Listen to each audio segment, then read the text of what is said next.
Assalamu alaikum wa rahmatullahi wa barakatuh, chers abonnés. Mohamed, salam alaikum wa rahmatullahi wa barakatuh. Wa alaikum salam wa rahmatullahi wa barakatuh, mon frère Abdelrahman. J'allais le faire aujourd'hui en soninké, en moro. Bon, ça c'est une dédicace pour la communauté soninké, on la fera aussi pour les ch'la. Donc, comment vas-tu? Alhamdulillah, très bien. Et toi, comment vas-tu? Alhamdulillah, bikhair. Mohamed, aujourd'hui, est-ce qu'on va essayer d'aborder un thème sur le couple, bon, qui est notre podcast, le couple, mais pour savoir comment le couple peut et doit servir de tremplin pour le futur, son futur et son présent. Est-ce que tu peux nous aider sur ce thème? Il est large, parce qu'on parle du présent, on parle du futur, et avec un lien avec le passé. Donc comment le couple musulman aujourd'hui peut être une source d'inspiration pour lui et son entourage. Barakallahu fik. Déjà de façon fondamentale et basique, toute chose sur cette terre inspire. Mais elle inspire de façon négative ou positive. Mais toute chose inspire. Un criminel, il inspire un autre criminel. Une personne sportive, elle peut inspirer une personne vouée à être sportive. Un savant inspire une personne qui a l'engouement pour la religion et les études et tout pour devenir un savant, et ainsi de suite.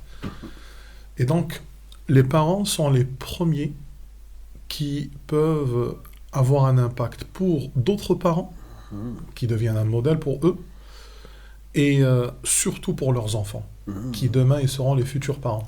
Ah, en parlant de ça, parce que souvent, Mohamed, on s'est habitué, et je suis sûr que nos podcasteurs, ils étaient là. Mohamed, il avait une petite doha à chaque fois là, avant de commencer là, qui donne la petite baraka, la petite ambiance. Ça, barakallahu fik. Bah, c'est au minimum, alhamdulillah. Jazakallahu khair. Tu nous as rappelé. Alhamdulillah, rabbil alamin, wa salatu wa salamu ala rasulillahi al-amin, wa ala alihi wa ashabihi, wa man tabi'ahum bi ihsanin ila yawmi ad-din. Jazakallahu khair. Khairan jaza. Donc, on a dit que les parents, ils sont les premiers influenceurs. Et les premiers qui auront un impact sur leurs enfants. D'ailleurs, on a un hadith sur ça, où le prophète sallallahu alayhi wa sallam a dit يولد الولد على الفطرة فوالديه يهودانه أو ينصرانه أو يمجسانه. L'enfant, quand il naît, il est né sur la fitra. Et la fitra, c'est ce qu'on traduit en français par la nature saine.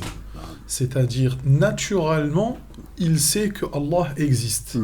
Tu demandes à n'importe quel enfant, 3 ans, 4 ans, tu lui dis, il est où Dieu?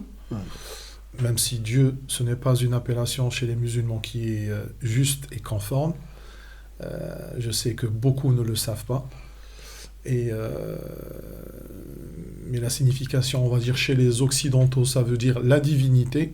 Or, en islam, c'est très faux. Il faut pas dire le mot Dieu sauf au Dios, sauf pour une personne qui ne connaît pas le nom Allah. Allah, il s'est nommé Allah, il s'est donné, il y a plus de 99 noms, mais il s'est jamais donné le nom Dieu. C'est l'humain qui l'a appelé Dieu. Et d'autres humains, ils pouvaient l'appeler par un autre nom, et ainsi de suite. Al-Muhim, ça, c'était une petite parenthèse. Donc, tu parles à un enfant, tu lui dis, il est où Dieu? Bah, tout seul, instinctivement, il va dire, Dieu, il est là où il y a le soleil. Alors, et Dieu, il est petit ou grand? Non, Dieu, il est très grand, très grand. Donc, ce que je veux dire, c'est que l'enfant, naturellement, Allah, il le crée sur la nature saine. Être bon, savoir qu'est-ce qui est bon, qu'est-ce qui est mauvais, de façon générale. Et ce sont les parents, fondamentalement, qui vont le guider vers ce que eux, ils veulent. Donc, ils vont faire de lui un sportif, ou faire de lui une personne bourgeoise, ou faire de lui une personne complexée, ou faire de lui une personne qui a réussi dans la vie, et ainsi de suite. Qui vont le modeler, quoi. Ils vont le modeler, ils vont le façonner de façon directe et indirecte. Indirecte positivement et négativement. Combien aujourd'hui de papas et de mamans, ou combien de jeunes aujourd'hui qui sont fondamentalement, de façon intrinsèque, épuisés psychologiquement dû à la maman ou dû au papa, dû au mauvais comportement des 2 parents qui n'ont pas su en vérité guider le bateau vers un bon futur vers Allah subhanahu wa ta'ala, dans le sens où Le garçon, il a 40 ans, il se sent brimé. À 40 ans, il ne sait pas travailler. S'il travaille, il gagne son argent, il le mange. Il est perdu. Ouais. En vérité, même s'il essaie de faire le wash-wash comme ils disent et tout, mais en vérité, ils sont fragiles. Beaucoup de ces enfants sont fragiles. Attention, je ne suis pas en train de dire que c'est la faute des parents. Là, on a cité un cas en l'occurrence. Mais ça peut être les voisins, ça peut être les oncles, ça peut être l'extérieur. L'environnement de manière générale. Voilà, l'environnement de façon générale. L'objectif, c'est de comprendre que l'environnement forme la personnalité de façon directe et indirecte. Voilà, de façon directe et indirecte. On dit même aujourd'hui qu'apparemment, une parole lourde peut avoir l'impact de plus de 20 coups de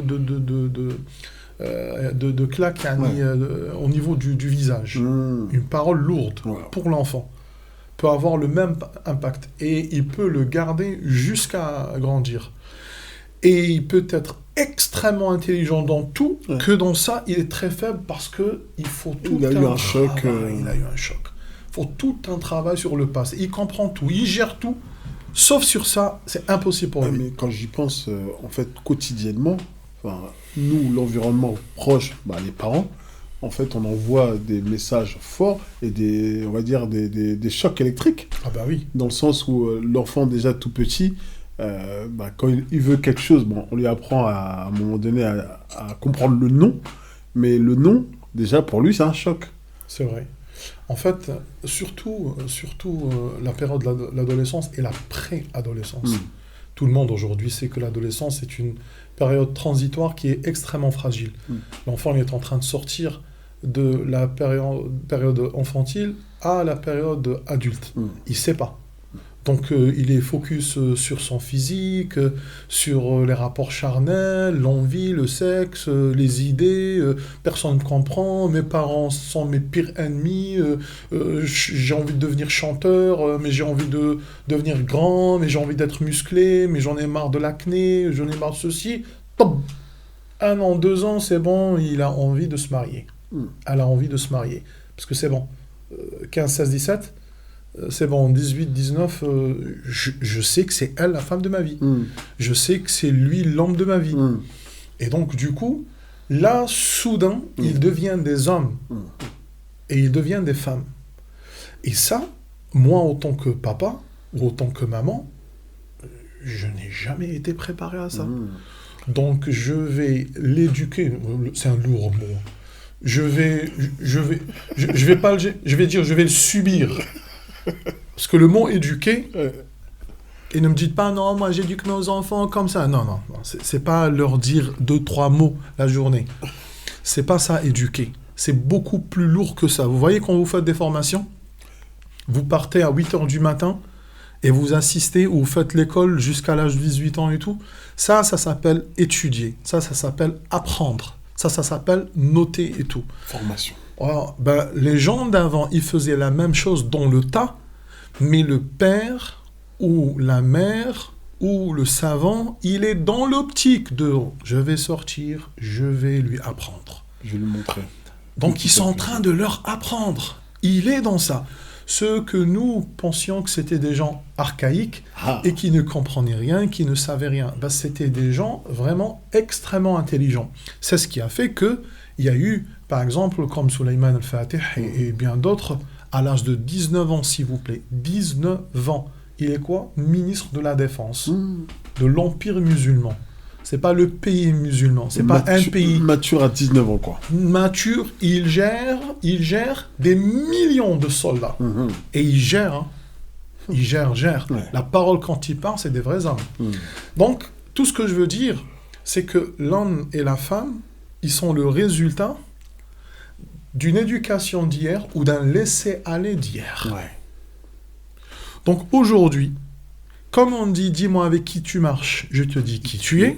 Et bien moi, aujourd'hui, je te dis qu'est-ce que tu donnes à ton enfant aujourd'hui pour que je te dise qu'est-ce qui sera demain. C'est simple. C'est simple.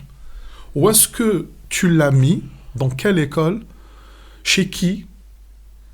Si tu me dis je suis musulman, mais je l'ai donné à des non-croyants pour me l'éduquer. Bye bye. Bye bye au vrai sens de bye bye. Et ça, c'est des choses auxquelles on ne prête pas attention.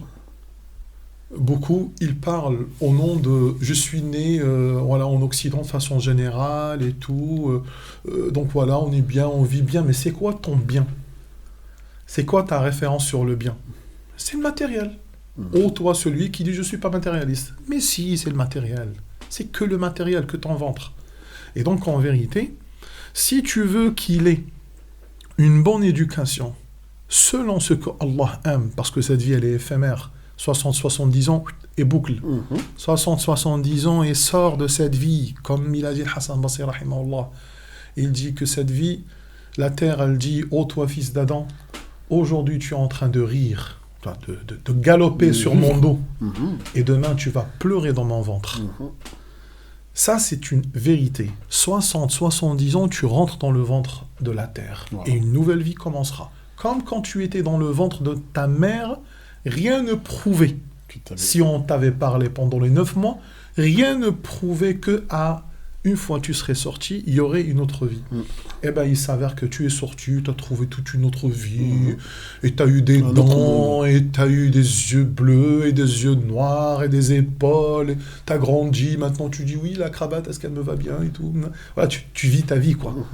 Eh bien, Allah, il a fait qu'on sorte demain aussi, dans le ventre maintenant, de la terre, il y aura, wallah, une autre vie. Mais ça, il faut être croyant pour le comprendre. On parle même si ce sera un thème qu'on abordera un peu plus tard, tu parles du monde Al-Barzakh. Al-Barzakh, na'am.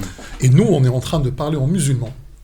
Donc, je suis en train de dire, toi, le musulman, il ne faut pas, comme on l'a dit à maintes reprises, que tu mets ta religion, tu la portes comme ça, derrière toi, et là tu dis ouais, je suis français, je vis à la française, donc ta vie elle passe que dans le foot, les PlayStation, l'argent, comment devenir libre financièrement, les belles voitures, les vacances, et la vie elle tombe comme ça, boum, 40 ans, boum, 45 ans, j'ai perdu les parents, 55 ans, aïe j'ai l'arthrose, aïe j'ai la sclérose en plaques, ma femme elle est comme ça, mon époux il est tombé malade, 70 ans, quand est-ce la retraite, j'en ai marre de la politique, j'en ai marre de la France, mais en vrai c'est pas vrai, t'aimes beaucoup.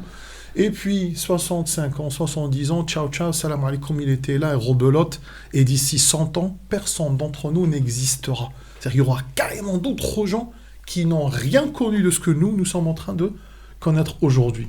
Ce que je veux dire, c'est que une fois que tu comprends que ton enfant, tout ça, tout ce système aura un impact sur lui, eh bien, il faut que tu comprennes que toi, tu dois préparer à ton enfant tout ce système-là. Tu dois contribuer fortement à éduquer ton enfant pour que demain, il devienne très rapidement un vrai homme et ta fille, elle devient rapidement une vraie fille. Et voilà pourquoi le hadith, il a dit, ce sont ses parents. La responsabilité revient aux parents. Ce sont ses parents qui le rendront juif ou chrétien ou adorateur de feu ou athée ou quoi que ce soit. Ce sont ses parents qui contribueront. Du coup, en t'entendant et en t'écoutant, il y a une évidence qui vient. Il faut que les parents soient eux-mêmes préparés. C'est-à-dire que, quelque part, ils aient subi, ou du moins, s'ils ne l'ont pas subi, qu'ils se mettent à revenir à comprendre leur religion pour pouvoir accompagner. C'est ça. Quand on dit éduquer, en fait, c'est accompagner ces enfants. C'est ça. Parce que beaucoup de parents, justement, c'est pas beaucoup, pour ne pas dire tous, la majorité écrasante, on n'est pas éduqués, il ne faut pas se mentir. Quand je t'ai dit, on a découvert dans le tas qu'on était amoureux d'une fille. On a découvert dans le tas que j'étais, moi, la fille amoureuse d'un homme. On a découvert dans le tas que je suis amoureux de rien, mais c'est bon, l'horloge, il faut que je me marie, quoi. On a découvert dans le tas que ma mère me casse la tête tout le temps. Quand tu vas te marier, ma fille, quand tu vas te marier... Quand est-ce que j'aurai des petits-enfants? Toutes tes copines se sont mariées, il n'y a que toi qui restes en mariage et tout. Donc les bagarres à la maison, tu me mets la pression, j'en ai marre. Donc dans le tas. Mais je n'étais pas préparé depuis l'enfance. Et quand on me parle de ça, comme je te dis, c'est où on me le fait dégoûter, ce mariage, où il me fait peur, où je l'aime avec une certaine façon, et cette façon, généralement, elle est très utopique à partir des séries, sitcoms et films. Le prince et la princesse charmante. Voilà, Roméo et Juliette. Et donc là, parce qu'on a parlé de l'environnement et aujourd'hui, on est tous dans cet environnement mondial et dont le premier impact, enfin, on va pas se le cacher, hein, notre écran. C'est ça. C'est ça, malheureusement. Et du coup, le prophète sallallahu alayhi wa sallam, alhamdoulilah, il n'a rien laissé. Et Allah subhanahu wa ta'ala, avant lui, il n'a rien laissé au hasard. Donc Allah subhanahu wa ta'ala, il nous a fait comprendre que nous avons toute la responsabilité envers nos enfants. Cette mentalité de « Oh, moi je laisse, ils choisissent tout seuls, ils font tout seuls ce qu'ils veulent. » Allah va le guider. C'est pas vrai. C'est pas vrai. Laisse-le tout seul au niveau du boulot. Laisse-le tout seul à l'école. Et là, on verra si tu vas agir de la même manière. Là, non, là, tu mets la pression. Allez, va à l'école, lève-toi. Non, attention, la maîtresse, elle va me dire ceci. Hein. Cette fois-ci, tu vois. On est enfant. Et puis, une fois, il devient adolescent ou préadolescent, il faut que tu fasses des formations, il faut que tu trouves. Non, je ne vais pas travailler toute ma vie pour toi et tout. Donc, beaucoup de papas, ils sont dans cette manière de parler. Et regarde dans le religieux, dans l'éducation, la vraie éducation, pour que, justement, il t'épargne le travail, il t'épargne tout. Parce qu'une personne, quand elle est vraiment religieuse, elle est craintive d'Allah. Quand je dis religieux, c'est pas une personne qui fait des prières ou qui lit le Coran. Ça, c'est bien. Mais ce n'est pas ça. Souvent, on voit les gens, ils n'arrivent pas à comprendre. Quand on dit ça, ils disent « Ouais, ils critiquent la prière. » Je critique pas la prière, je suis le premier qui prie, qui dirige la prière. Ce que je veux dire, c'est que quand tu es intellectuellement ici vide, il faut comprendre que quand on est dans un rang, il y en a ceux qui sont intellectuels et il y en a ceux qui n'ont aucun savoir. Et donc, celui qui a un savoir et qui est pieux est meilleur que celui qui est pieux et qui n'a aucun savoir. Et ça, c'est pas moi qui le dis, c'est le prophète Hassan qui le dit. « Fadlul alimi ala al-abidi ka fadli ala akhiri wahidin fikum » Le bienfait d'un savant par rapport, il y a un savant pieux, par rapport à un adorateur, l'adorateur pieux, et comme mon bienfait par rapport au dernier d'entre vous. Aussi dans notre hadith,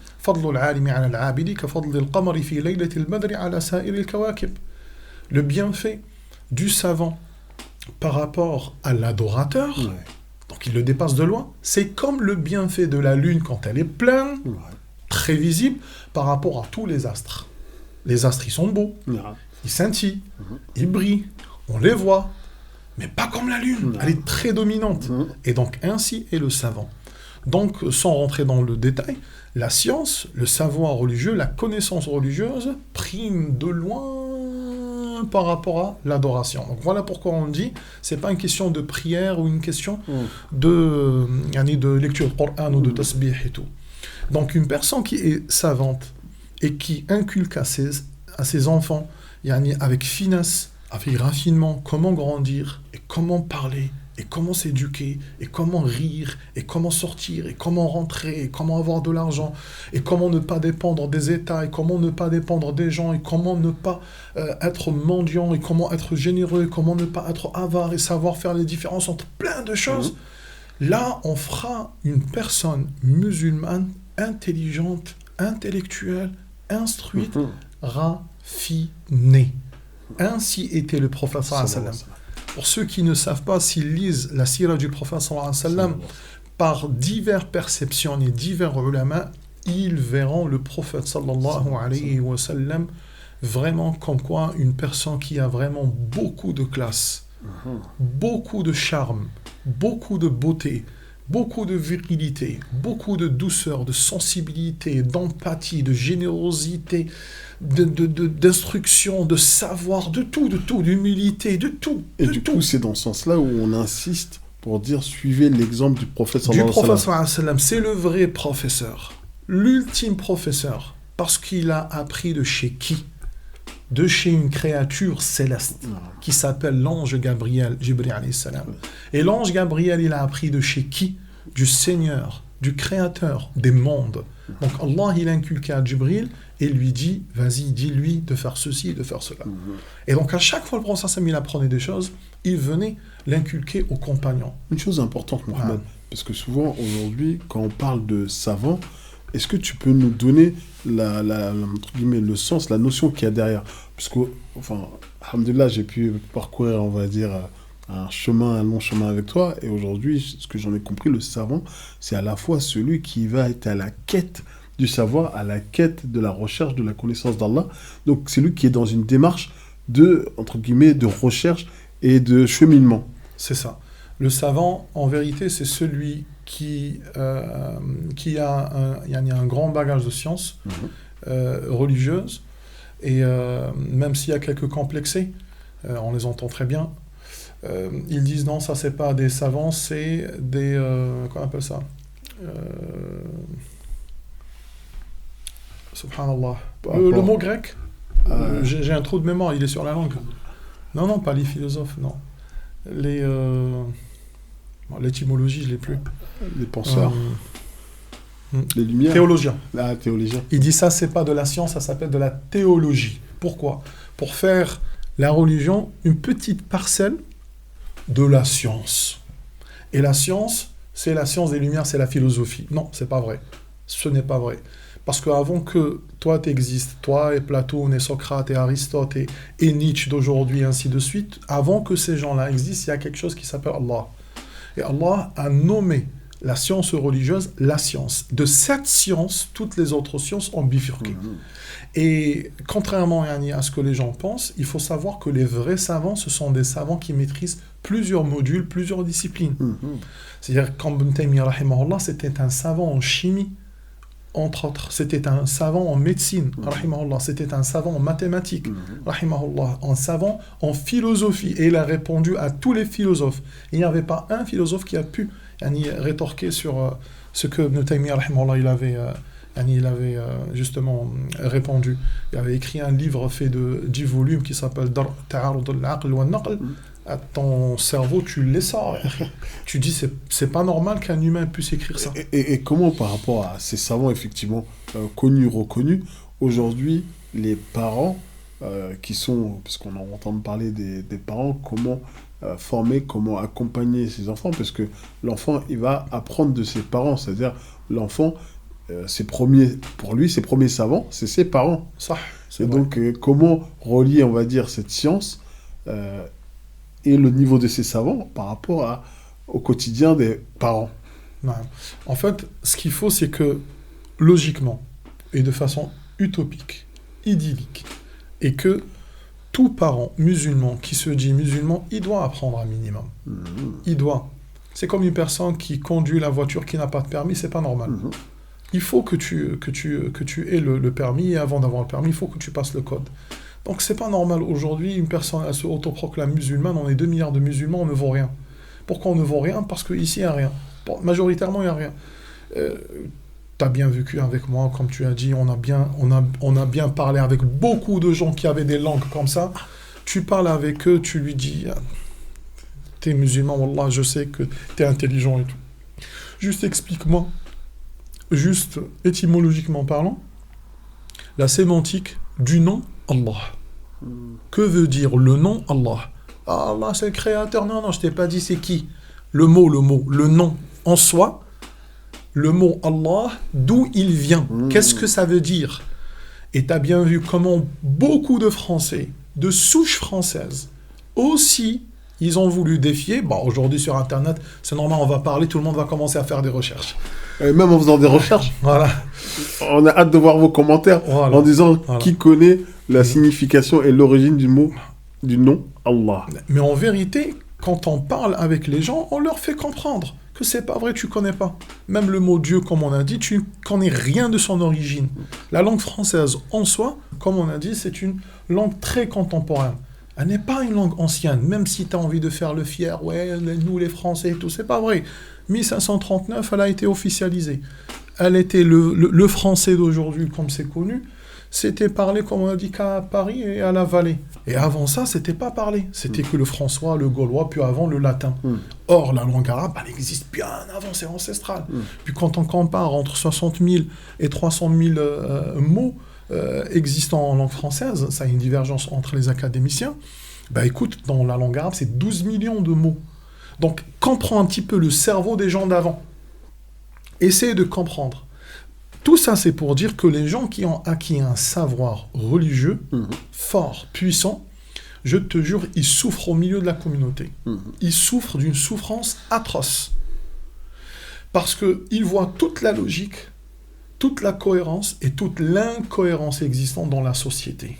Et donc aujourd'hui, toi, tu vas me ramener la débilité pour faire d'elle un repère et une référence. Cette débilité, tu l'as bien mangée, tu l'as bien digérée, et tu es en train de l'inculquer à tes enfants. On voit le résultat, tu m'appelles après 15 ans, 16 ans pour me dire « mon enfant, il a fait ceci », et autant que musulman. « Mon enfant, il a fait ça, ma fille, elle a fait ça ». Qu'est-ce que tu veux que je te dise ?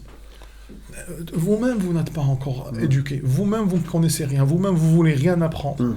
Et vous voulez que manger, boire et passer des vacances et tout. Et donc, le prophète sallallahu alayhi wa sallam, il donnait de l'importance aux enfants. Je vous regarde, par exemple, le calife Haroun al-Rashid, qui était à l'époque de Malik ibn Anas. Donc, il est à l'époque des Tabi'in. Et des Tabi'in.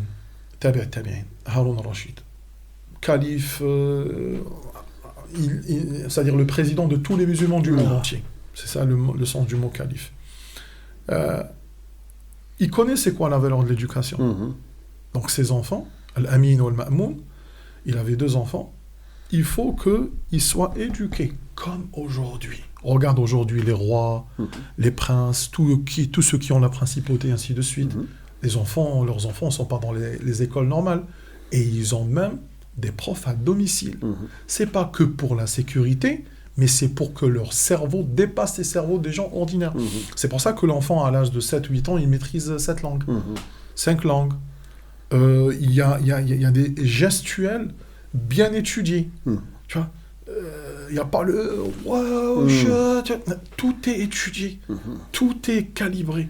Et donc ça entre dans l'éducation. Donc, lui, il a cherché un savant qui était connu dans la langue arabe, dans la philosophie, dans le bon comportement et tout, il s'appelle Asma'i. Il le ramenait de force pour qu'il éduque ses enfants. Mais attends, l'éducation, il lui a dit, si tu veux que je te les éduque, il faut que je te les éduque. Il lui a dit, j'accepte. Il a dit, il faut qu'il marche avec moi. Et donc, c'était comme on voit dans les films grecs et tout, le professeur, le disciple, les enfants, ils marchent avec lui, il leur fait comprendre beaucoup de choses. Il leur explique, tiens, qu'est-ce que vous pensez de ça ?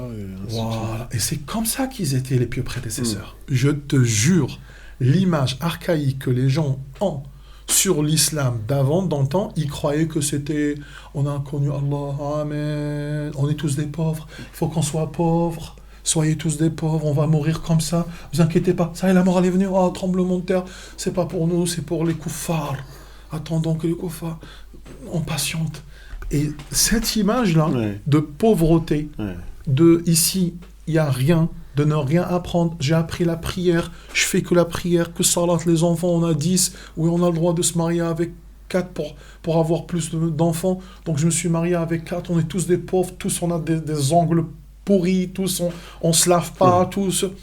Ces images-là, Wallahi al-Alim, ce sont des gens malfaiteurs qui les ont inculqués à travers les films et tout, dans les esprits des gens. Comme un petit peu, comment il s'appelle, chaussé au moine. Voilà, le fromage, celui qui est habillé avec... Voilà. Donc, ce que je veux dire, on est parti un petit peu à gauche et à droite, mais ce que je veux dire, c'est que le père, il doit être éduqué. La mère, elle doit être éduquée.